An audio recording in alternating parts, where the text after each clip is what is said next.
నమస్తే, welcome to special focus. ఘనమైన కుటుంబ నేపథ్యం, నాయనమ్మను గుర్తుకు తెచ్చే రూపం, భారతదేశపు ఉక్కు మహిళకు అసలు వారసురాలిగా ప్రచారం, దేశంలోనే అత్యంత పురాతన పార్టీకి పునరుత్తేజం కల్పించే శక్తి ఉన్న నాయకురాలన్న అంచనాలు, తల్లి నుంచి సహజంగా వచ్చిన పట్టుదల, సంక్షోభాలను పరిష్కరించగల నేర్పు, చూడగానే ఆకట్టుకునే అందం, వేగంగా నిర్ణయాలు తీసుకోగల సామర్థ్యం, రాజకీయ వ్యూహాలు రచించడంలో చాణక్యం, ప్రజాకర్షణ, అసాధారణ తెలివితేటలు, గాంధీ నెహ్రూ కుటుంబం నుంచి ప్రత్యక్ష రాజకీయాల్లో పోటీకి దిగుతున్న 5వ తరం వారసురాలు ప్రియాంక గాంధీపై కాంగ్రెస్ పార్టీ కార్యకర్తల్లోనే కాక ప్రజలందరిలో ఉన్న అభిప్రాయం. హస్తం పార్టీ నేతలు, కార్యకర్తల 2.5 దశాబ్దాల ఎదురుచూపులకు తెరపడింది. కాంగ్రెస్ మద్దతుదారులు, అభిమానులు ఎప్పుడెప్పుడా అని ఎదురుచూస్తున్న సమయం వచ్చేసింది. ప్రియాంక గాంధీ లోక్సభలో ప్రవేశించే తరుణం ఆసన్నమైంది.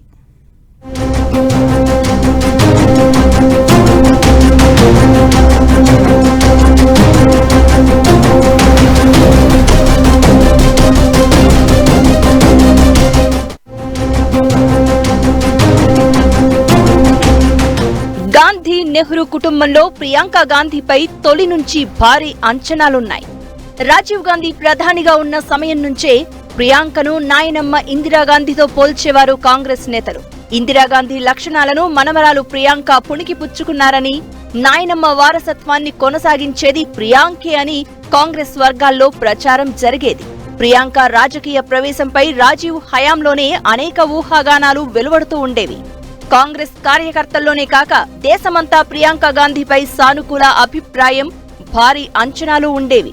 రాజీవ్ గాంధీ మరణం తర్వాత సోనియా కుటుంబం కొన్నేళ్లు రాజకీయాలకు దూరంగా ఉన్నప్పటికీ, ప్రియాంకది అప్పటికి చిన్న వయసే అయినప్పటికీ ఆమెను కాంగ్రెస్ రాజకీయాల్లో భాగం చేయాలనే డిమాండ్ పార్టీ కార్యకర్తల నుంచి తరచూ వినిపిస్తూ ఉండేది.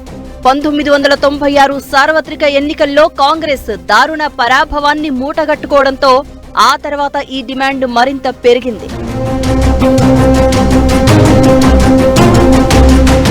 రాజీవ్ గాంధీ భార్యగా గాంధీ నెహ్రూ కుటుంబ వారసత్వాన్ని కొనసాగిస్తూ 1997లో సోనియా గాంధీ రాజకీయ ప్రవేశం చేశారు.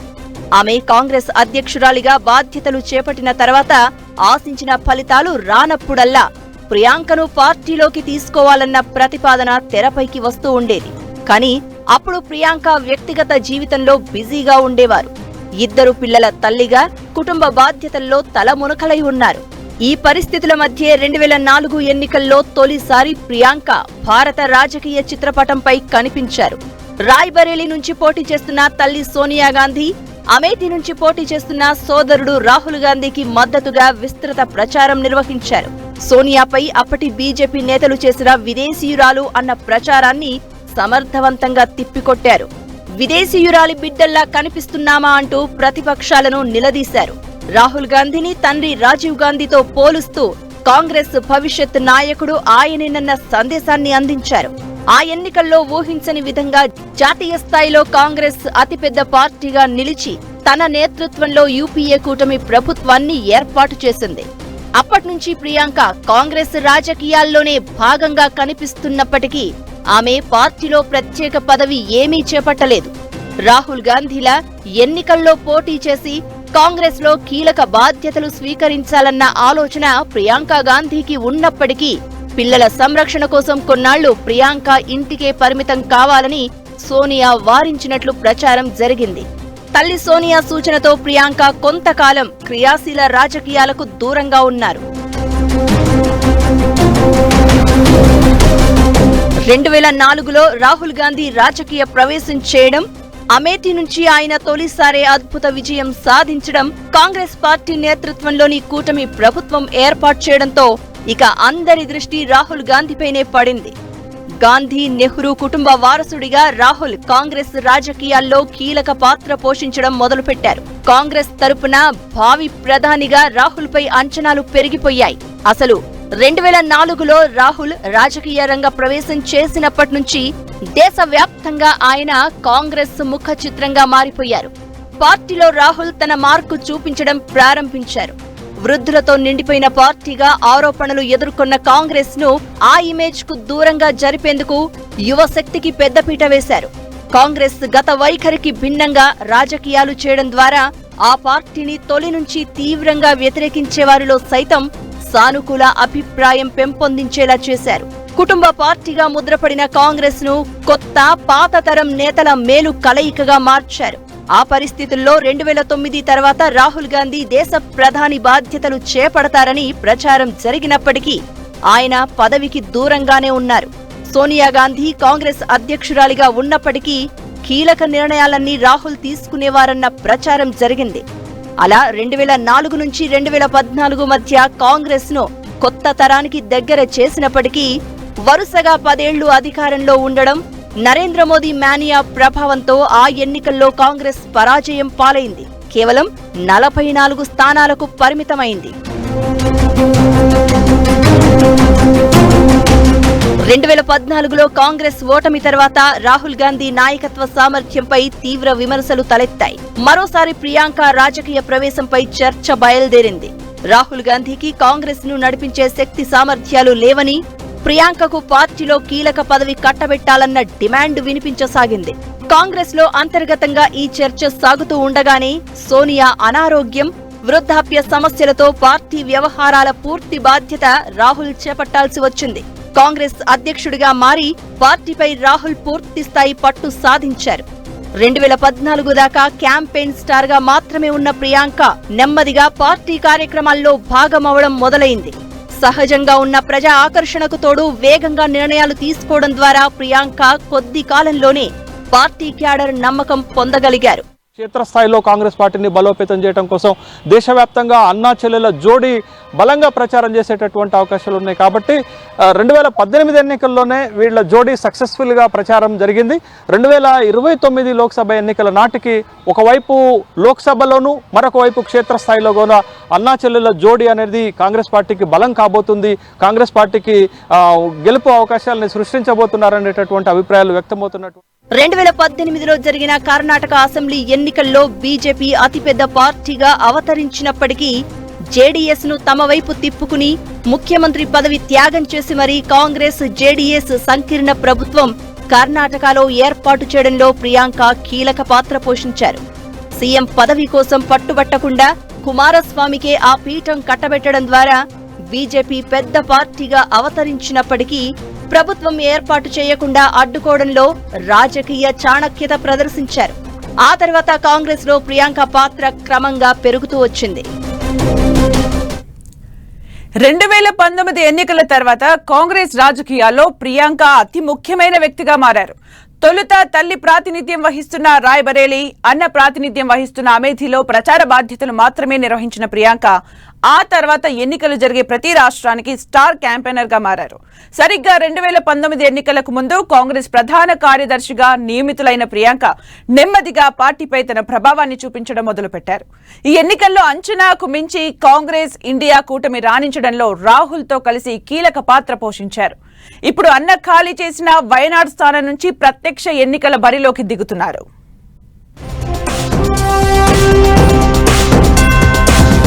అనారోగ్యం, ఇతర కారణాలతో సోనియా ప్రత్యక్ష రాజకీయాల్లో అంత చురుకైన పాత్ర పోషించలేకపోవడంతో కాంగ్రెస్ రాజకీయాల్లోకి ప్రియాంక గాంధీ ప్రవేశించాల్సిన అనివార్యత 2019 ఎన్నికలకు ముందు ఏర్పడింది. సార్వత్రిక ఎన్నికలకు 3 నెలల ముందు 2019 జనవరి 23న కాంగ్రెస్ ప్రధాన కార్యదర్శిగా ప్రియాంక నియమితులయ్యారు. ఆ ఎన్నికల్లో ఆమె తూర్పు ఉత్తరప్రదేశ్ ఇన్ఛార్జ్ గా వ్యవహరించారు. ఆ సార్వత్రిక ఎన్నికల్లో ఉత్తరప్రదేశ్లో కాంగ్రెస్ గెలిచింది ఒకే ఒక సీటు. రాయ్బరేలీ నుంచి సోనియా గెలుపొందారు. చివరకు ఆ స్థానం నియోజకవర్గం అమేథీ నుంచి రాహుల్ ఓటమి పాలయ్యారు. దీంతో ప్రియాంక ప్రభావంపై బీజేపీ సహా ఇతర పక్షాలు వ్యతిరేక ప్రచారం ప్రారంభించాయి.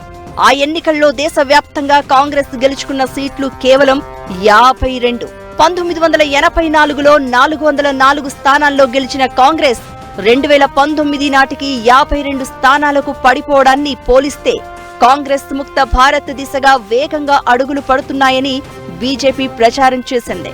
అటు రాహుల్ పైన, ఇటు ప్రియాంక పైన తీవ్ర విమర్శలు మొదలయ్యాయి. అన్నా చెల్లెళ్లు విఫలమయ్యారన్న విశ్లేషణలు పెరిగిపోయాయి. ముఖ్యంగా రాహుల్ నాయకత్వ సామర్థ్యంపై వ్యక్తమవుతున్న సందేహాలు మరింతగా పెరిగాయి. ఆ తర్వాత కాంగ్రెస్ అధ్యక్ష పదవి నుంచి రాహుల్ స్వయంగా తప్పుకోవడం, పార్టీ అధికారంలో ఉన్నప్పుడు మంత్రులుగా తిరుగులేని అధికారం చెలాయించిన సీనియర్లంతా G23 పేరుతో తిరుగుబాటు చేయడం కాంగ్రెస్ ను కుదిపేసింది. ఆ సమయంలో ప్రియాంకను పార్టీ అధ్యక్షురాలిని చేయాలన్న డిమాండ్ వినిపించింది. కానీ అది కార్యరూపం దాల్చలేదు. ఇంకో 5 సంవత్సరాల్లో సోనియా గాంధీ గృహానికి పరిమితం కావచ్చు. ఇప్పటికే 80కి దగ్గర వస్తున్నారు. కాబట్టి ఇంకో 4-5 ఏళ్ల తర్వాత సోనియా గాంధీ యాక్టివ్ పాలిటిక్స్లో ఉండే అవకాశం లేదు. అందుకని ఆ లోటు కూడా పోల్చడానికి ప్రియాంక గాంధీ పోటీ చేయడం అనేది కాంగ్రెస్కు ఉపయోగపడుతుంది. రాహుల్ కన్నా ప్రియాంక గాంధీ మెరుగైన సమర్థవంతమైన నాయకురాలు అంటూ కాంగ్రెస్ అంతర్గత వర్గాల్లో దశాబ్దాలుగా సాగుతున్న ప్రచారానికి 2022లో జరిగిన ఉత్తరప్రదేశ్ అసెంబ్లీ ఎన్నికలతో తెరపడింది. ఆ ఎన్నికల నాటికి ప్రియాంక గాంధీ ఉత్తరప్రదేశ్ ఇన్ఛార్జ్ గా ఉన్నారు. రాహుల్ తో కలిసి రాష్ట్రమంతా విస్తృతంగా ప్రచారం నిర్వహించారు. దళితులకు అండగా నిలిచారు. అత్యాచార బాధితురాలి తల్లికి టికెట్ కేటాయించడం ద్వారా అందరికీ అండగా నిలుస్తామన్న సంకేతం పంపారు. కానీ ఆ ఎన్నికల్లో కాంగ్రెస్ కు ఊహించని పరాజయం ఎదురైంది. ప్రియాంక ప్రభావం ఓటర్లపై ఏమాత్రం కనిపించలేదు. 403 స్థానాలున్న యూపీ అసెంబ్లీలో కాంగ్రెస్ గెలుచుకుంది కేవలం 2 సీట్లు. 2017 ఎన్నికల కన్నా 2022 ఎన్నికల నాటికి యూపీలో కాంగ్రెస్ పరిస్థితి దిగజారింది. అతిపెద్ద రాష్ట్రం యూపీలో కాంగ్రెస్ కు ప్రియాంక పునర్వైభవం కల్పిస్తారని, తద్వారా దేశవ్యాప్తంగా కాంగ్రెస్ కు మంచి రోజులు వస్తాయని రాజకీయ విశ్లేషకులు వేసిన అంచనాలు తలకిందులయ్యాయి. ప్రియాంకను కాంగ్రెస్ అధ్యక్షురాలిని చేయాలన్న ప్రచారానికి అప్పటితో తెరపడింది.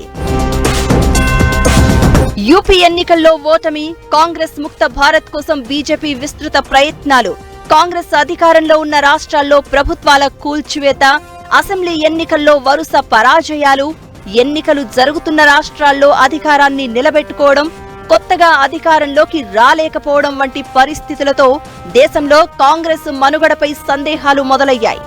అతిపెద్ద పార్టీ కాంగ్రెస్ దేశ రాజకీయాల్లో కొనసాగుతుందా, కాంగ్రెస్ అస్తిత్వం నిలబడుతుందా తరహా విశ్లేషణలు సాగాయి. కాంగ్రెస్ చరిత్రలోనే ఎన్నడూ ఎరగనంత క్లిష్ట పరిస్థితులు ఉన్నప్పటికీ రాహుల్, ప్రియాంక ధైర్యం వీడలేదు. పార్టీని బలోపేతం చేసేందుకు అన్ని చర్యలు తీసుకున్నారు. భారత్ జోడో యాత్ర మొదలుపెట్టి రాహుల్ దేశంలో ప్రధాని మోదీకి ప్రత్యామ్నాయ నేతగా ఎదిగారు. అదే సమయంలో ప్రియాంక యూపీపై ప్రత్యేక దృష్టి పెట్టారు. యూపీలో ఎదురైన పరాభవం, తనపై వచ్చిన విమర్శలను పట్టించుకోకుండా వ్యూహాత్మకంగా అడుగులు వేశారు. అదే సమయంలో కాంగ్రెస్ గాంధీ నెహ్రూ వారసుల చేతిలో చిక్కుకుపోయిందన్న విమర్శలను తిప్పికొట్టేందుకు పార్టీ అధ్యక్ష పదవికి అన్నా చెల్లెళ్లిద్దరూ దూరంగా ఉండి తెలివిగా వ్యవహరించారు. ఏఐసీసీ అధ్యక్ష పదవికి ఎన్నికలు జరిగి మల్లికార్జున ఖర్గే పదవి చేపట్టడంతో సీనియర్లకు సముచిత ప్రాధాన్యత ఇస్తున్నారన్న సంకేతాలు పార్టీ క్యాడర్కు అందాయి. ఈ పరిస్థితుల్లోనే ఖర్గే సొంత రాష్ట్రం కర్ణాటకలో జరిగిన అసెంబ్లీ ఎన్నికల్లో కాంగ్రెస్ ఘన విజయం సాధించింది. ఆ విజయం పార్టీకి కొత్త జవసత్వాలను అందించింది. రాహుల్ భారత్ జోడో యాత్ర ప్రభావం, ప్రియాంక విస్తృత ప్రచారం కర్ణాటకలో కాంగ్రెస్ కు సునాయాస గెలుపు దక్కేలా చేశాయి. మరికొన్ని నెలలకు జరిగిన తెలంగాణ ఎన్నికల్లోనూ రాహుల్, ప్రియాంక గాంధీ కలిసికట్టుగా పనిచేసి గెలుపు లక్ష్యాన్ని చేరుకున్నారు. ఎన్ని విమర్శలు చేసినా ఇందిరాగాంధీ కుటుంబాన్ని వదిలేసి కాంగ్రెస్ మనజాలే పరిస్థితి లేదు. ప్రియాంక గాంధీ ఇప్పటికే ఒక ఆరేటగా రూపొందారు. జనంలో ఓటం నేర్చుకున్నారు. గతంలో ఉత్తరప్రదేశ్ ఇన్ఛార్జిగా ఉంది, ఇప్పుడు ఏఐసీ సభ్యురాలుగా ఉంది. కాబట్టి పదవి కొత్తగానే రాజకీయాలు కొత్త కాదు. 2022 యూపీ అసెంబ్లీ ఎన్నికల్లో ఎదురైన చేదు ఫలితాల నుంచి కొత్త పాత పొత్తులతో ఇండియా కూటమిగా ఏర్పడి ఎన్నికల కురుక్షేత్రంలోకి దిగింది. యూపీలో ఒంటరిగా పోటీ చేయకుండా సమాజ్వాదీతో పొత్తు పెట్టుకోవడం ద్వారా బీజేపీకి గట్టి ఎదురుదెబ్బ తగిలేలా చేయగలిగింది. యూపీలో కాంగ్రెస్ ను బలోపేతం చేయడంలో ప్రియాంక కీలక పాత్ర పోషించారు. సార్వత్రిక ఎన్నికలకు ముందు సోనియా గాంధీ ప్రత్యక్ష ఎన్నికల్లో పోటీ చేయబోను అని ప్రకటించి రాజస్థాన్ నుంచి రాజ్యసభకు వెళ్లడంతో ప్రియాంక ఎన్నికల బరిలో నిలవడంపై ఊహాగానాలు మొదలయ్యాయి. తొలుత తెలంగాణ లేదా కర్ణాటక నుంచి ప్రియాంక పోటీ చేస్తారన్న ప్రచారం సాగింది. వాయనాడ్ ఎంపీగా ఉన్న రాహుల్ మరోసారి ఆ స్థానంలోనే పోటీ చేయాలని నిర్ణయించుకోవడం, ఆ స్థాన నియోజకవర్గాలు రాయ్బరేలీ లేదా అమేథీ స్థానాన్ని గాంధీ కుటుంబ విధేయుడు కేఎల్ శర్మకు కేటాయించిన కాంగ్రెస్ రాయ్బరేలీ నుంచి అనూహ్యంగా రాహుల్ ను బరిలోకి దింపింది. ఇది కాంగ్రెస్ వర్గాలను సైతం విస్మయపరిచింది. అయితే ఆ ఎన్నికల్లో పోటీకి ప్రియాంకను దూరంగా ఉంచడం వల్ల కాంగ్రెస్ కు మంచే జరిగిందన్న అభిప్రాయం ఇప్పుడు వ్యక్తమవుతోంది. రాయ్బరేలీ బరిలో ప్రియాంక నిలిస్తే వారసత్వ రాజకీయాలంటూ విమర్శలు చేయడానికి బీజేపీకి స్వయంగా అవకాశం కల్పించినట్టవుతుందన్న అభిప్రాయంతో రాహుల్ వ్యూహాత్మకంగా ఆమెను పోటీకి దూరంగా ఉంచారు. వయనాడు నుండి ప్రియాంక గాంధీ గెలుపు సునాయాసమవుతుంది. కాబట్టి ప్రియాంక గాంధీ గెలుపు కాంగ్రెస్ పార్టీకి ఖచ్చితంగా భవిష్యత్తులో అటు 2029 ఎన్నికల్లో కానీ ఇటు లోక్సభలో కానీ బలాన్ని తీసుకొచ్చేటటువంటి అవకాశం ఉంది. కాంగ్రెస్ పార్టీకి ప్రియాంక గాంధీ ఒక భవిష్యత్ ఆశాకిరణంగా కనపడుతుంది అనటంలో సందేహం లేదు. ఎన్నికల్లో కాంగ్రెస్ ఇండియా కూటమి ఊహించిన దానికన్నా మెరుగైన ఫలితాలు సాధించింది. సొంతంగా 99 స్థానాలు సాధించడం ద్వారా రాహుల్ గాంధీ కాంగ్రెస్ పార్టీని బలమైన స్థితిలో ఉంచారు. స్వయంగా వాయనాడ్, రాయ్బరేలీ స్థానాల నుంచి 3 లక్షలకు పైగా మెజారిటీతో ఘన విజయం సాధించారు. పొత్తుల విషయంలోనూ సీట్లు త్యాగం చేయడంలోనూ రాహుల్ తీసుకున్న నిర్ణయాలు ఇండియా కూటమి బలపడడానికి కారణమయ్యాయి. కూటమిని అధికారంలోకి తీసుకురాలేనప్పటికీ ఈ ఎన్నికలతో రాహుల్ నాయకత్వ సామర్థ్యం నిరూపితమైంది. దేశ రాజకీయాల్లో మోదీకి ప్రత్యామ్నాయ నేతగా ఎదిగారు. 2024 ఎన్నికల ప్రక్రియ ముగిసిన దగ్గర నుంచి రాహుల్, ప్రియాంక పోటీపై మాట్లాడుతున్నారు. వారణాసిలో ప్రియాంక పోటీ చేస్తే ప్రధాని మోదీ ఓడిపోయి ఉండేవారని రాహుల్ అభిప్రాయపడ్డారు. ఎన్నికల ఫలితాలు వెలువడిన 14 రోజుల్లోపు 2 స్థానాల్లో ఒకదానికి రాజీనామా చేయాలన్న నిబంధన ఉండడంతో రాహుల్ స్థానంలో వాయనాడ్ నుంచి ప్రియాంకను బరిలో దించాలని కాంగ్రెస్ నిర్ణయించింది. ఉత్తర భారతదేశంలో యూపీ నుంచి రాహుల్ ప్రాతినిధ్యం వహిస్తే ప్రియాంక వాయనాడ్లో గెలిచి పార్లమెంటులో అడుగు పెడితే దక్షిణ భారతదేశం నుంచి ఆమె కాంగ్రెస్ ప్రతినిధిగా ఉంటారు. వాయనాడు ఎన్నికల్లో గెలుపొందితే దక్షిణాదిన కాంగ్రెస్ బాధ్యతలు మొత్తం ప్రియాంకకు అప్పగిస్తారన్న ప్రచారం సాగుతోంది. ప్రియాంక గాంధీ ఆకర్షణీయమైనటువంటి ప్రసంగాలు, బలమైనటువంటి విమర్శలు ప్రియాంక గాంధీ మహిళల ఓట్లను ఆకర్షించడంతో కాంగ్రెస్ పార్టీలో రోజు రోజుకి ప్రియాంక గాంధీ ప్రాతినిధ్యము, ప్రాధాన్యత పెరుగుతుంది. ఇప్పుడు వయనాడు నుండి పోటీ చేసి గెలిస్తే మరింత ప్రాధాన్యత ప్రియాంక గాంధీకి పెరిగేటటువంటి అవకాశాలున్నాయి. ప్రియాంక ప్రత్యక్ష ఎన్నికల బరిలో దిగుతున్న సందర్భం ప్రత్యేకమైనదని రాజకీయ విశ్లేషకులు అంటున్నారు.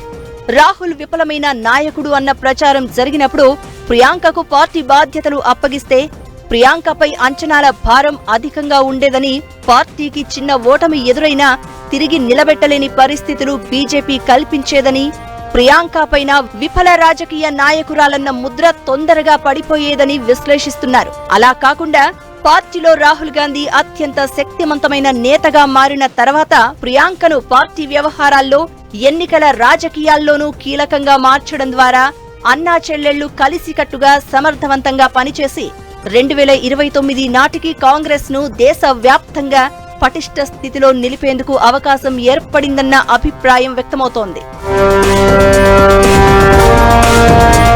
కాంగ్రెస్ వ్యూహాత్మకంగా తెలివిగా తీసుకున్న ఈ నిర్ణయాలన్నీ రాహుల్, ప్రియాంక మధ్య విభేదాలు సృష్టించి పార్టీలో తమకు ప్రాధాన్యత పెంచుకోవాలనుకున్న అంతర్గత శత్రువులకు, దేశ రాజకీయాల నుంచి కాంగ్రెస్ ను అంతర్ధానం చేయాలని కుట్రపన్నిన బయటి ప్రత్యర్థులకు చెంపపెట్టని నిపుణులు విశ్లేషిస్తున్నారు. ప్రియాంక గెలిస్తే తొలిసారి గాంధీ నెహ్రూ కుటుంబం నుంచి 3 వ్యక్తులు పార్లమెంటులో ఉన్నట్టవుతుంది. సోనియా రాజ్యసభ ఎంపీగా ఉండగా రాహుల్ రాయ్బరేలీ ఎంపీగా కొనసాగుతారు. మొత్తంగా ఈ పరిణామాలన్నీ పునర్వైభవం దిశగా కాంగ్రెస్ వేస్తున్న అడుగులని ఆ పార్టీ కార్యకర్తలు, అభిమానులు భావిస్తున్నారు.